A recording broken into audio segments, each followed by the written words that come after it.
नमः शिवाय। प्रिय भक्तजनों, पितृपक्ष के दौरान आरंभ की हुई इस श्रृंखला के तीसरे अध्याय में आपका स्वागत है। जो भी भक्तजन हमें सुन रहे हैं उन्हें हमारा नमस्कार। यदि आपको हमारा साधारण सा प्रस्तुतिकरण पसंद आ रहा हो तो कृपया हमसे जुड़िएगा और अपने बंधु बांधवों में हमारे चैनल को अवश्य शेयर कीजिएगा और कमेंट में जरूर से जरूर लिखें जय श्री कृष्ण। तीसरा अध्याय शुरू करने से पहले एक बार भगवान कृष्ण का स्मरण कर लेते हैं। ओम नमो भगवते वासुदेवाय। अर्जुन ने कहा, हे जनार्दन, यदि आप ज्ञान को कर्म से श्रेष्ठ मानते हैं तो फिर आप मुझे यह भयंकर युद्ध करने के लिए क्यों कह रहे हैं? आपकी अस्पष्ट सलाह से मेरी बुद्धि भ्रमित सी हो गई है। कृपया मुझे वह एक मार्ग बतलाइए जिससे मैं परम कल्याण को प्राप्त कर सकूं। भगवान ने कहा, हे निष्पाप, आत्मज्ञान की ओर ले जाने वाले दो मार्ग मैंने पहले ही बता दिए हैं। ज्ञान का मार्ग जो चिंतन की ओर प्रवृत्त है उनके लिए, और कर्म का मार्ग जो कर्म की ओर प्रवृत्त है। केवल कर्म से विरत रहने से ना तो कोई कर्म फलों से मुक्ति प्राप्त कर सकता है और ना ही केवल भौतिक त्याग से ज्ञान की पूर्णता को प्राप्त कर सकता है। ऐसा कोई नहीं है जो एक क्षण के लिए भी बिना कर्म किए रह सके। वस्तुतः सभी प्राणी अपने अपने गुणों के कारण कर्म करने के लिए बाध्य होते हैं। जो लोग बाह्य कर्मेंद्रियों को रोककर मन में इंद्रिय विषयों का चिंतन करते रहते हैं वे निश्चय ही अपने को धोखा देते हैं और उन्हें पाखंडी कहा जाता है। परंतु हे अर्जुन, जो कर्मयोगी अपनी ज्ञानेंद्रियों को मन के द्वारा वश में रखते हैं और कर्मेंद्रियों को आसक्ति रहित होकर कर्म में लगाते हैं वे निश्चय ही श्रेष्ठ हैं। अतः तुम्हें अपने निर्धारित वैदिक कर्तव्यों का पालन करना चाहिए, क्योंकि कर्म अकर्म से श्रेष्ठ है। कर्म बंद करने से तुम्हारा शरीर निर्वाह भी संभव नहीं होगा। अपने कर्म को भगवान के लिए यज्ञ मानकर करना चाहिए, अन्यथा कर्म इस भौतिक संसार में बंधन का कारण बन जाएगा। इसलिए हे कुंती पुत्र, भगवान की संतुष्टि के लिए फल की आसक्ति से रहित होकर अपने नियत कर्मों का पालन करो। सृष्टि के आरंभ में ब्रह्मा ने कर्तव्यों के साथ मानव जाति का निर्माण किया और कहा, इन यज्ञों के प्रदर्शन में सफल हो जाओ, क्योंकि ये तुम्हें वह सब प्रदान करेंगे जो तुम प्राप्त करना चाहते हो। तुम्हारे बलिदान से स्वर्ग के देवता प्रसन्न होंगे और मनुष्यों तथा स्वर्ग के देवताओं के बीच सहयोग से सभी के लिए महान समृद्धि आएगी। तुम्हारे यज्ञ से प्रसन्न होकर देवगण तुम्हें जीवन की सभी इच्छित वस्तुएं प्रदान करेंगे, किंतु जो लोग बिना अर्पण किए उन्हें दिए गए पदार्थ का उपभोग करते हैं वे वास्तव में चोर हैं। जो लोग पहले हवन में अर्पित भोजन खाते हैं वे सब प्रकार के पापों से मुक्त हो जाते हैं, परंतु जो लोग अपने ही आनंद के लिए भोजन पकाते हैं वे पाप ही खाते हैं। सभी जीव अन्न पर निर्भर रहते हैं और अन्न वर्षा से उत्पन्न होता है। वर्षा यज्ञ करने से होती है और यज्ञ निर्धारित कर्तव्यों के पालन से उत्पन्न होता है।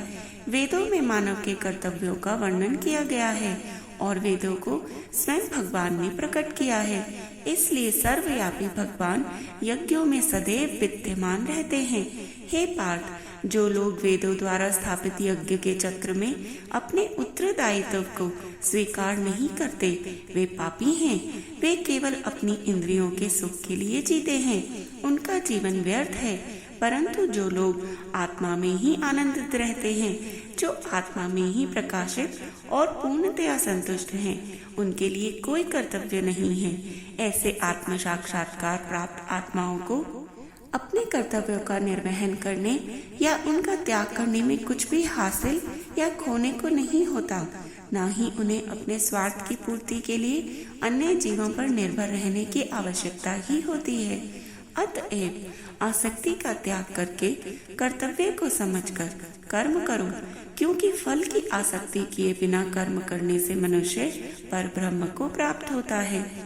राजा जनक आदि ने अपने निर्धारित कर्तव्यों का पालन करके सिद्धि को प्राप्त किया। आपको भी अपने कर्तव्यों का पालन करके संसार के कल्याण के लिए आदर्श प्रस्तुत करना चाहिए।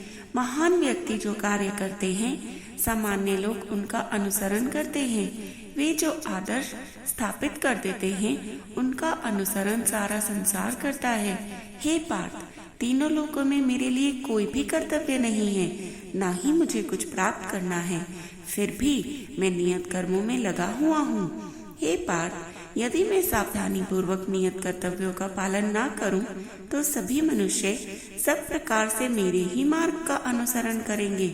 यदि मैं नियत कर्म करना छोड़ दूं, तो ये सभी लोग नष्ट हो जाएंगे।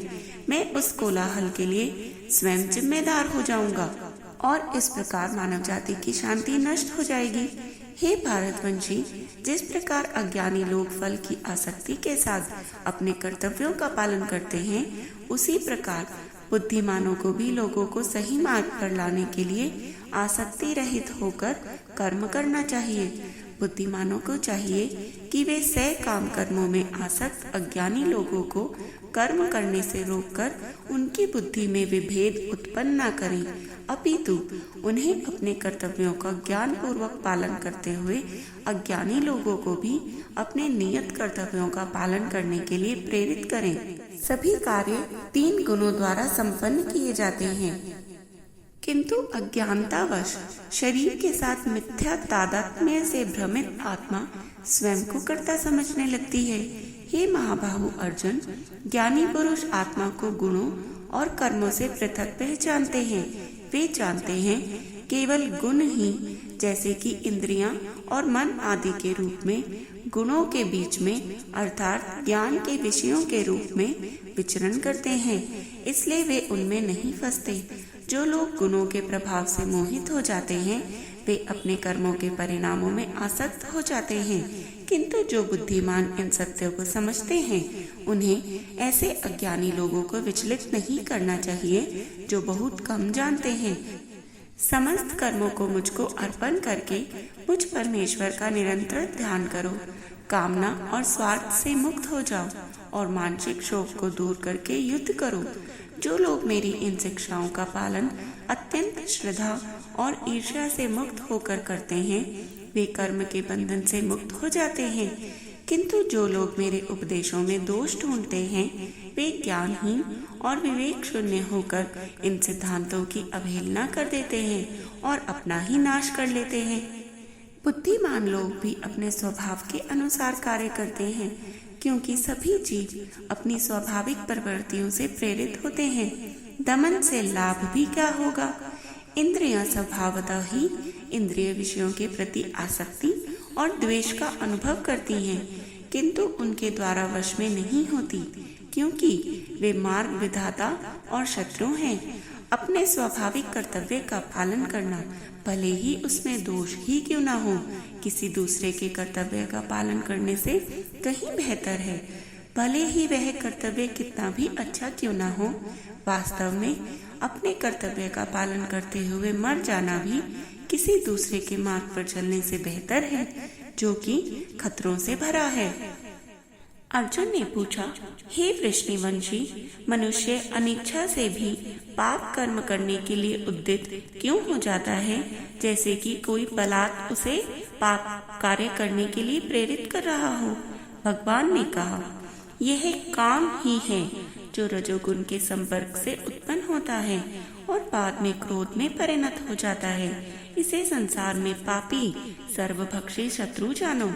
जैसे अग्नि धुएं से ढक जाती है, दर्पण धूल से ढक जाता है तथा बूंद गर्भ से छिप जाता है, उसी प्रकार मनुष्य का ज्ञान भी कामना से ढक जाता है।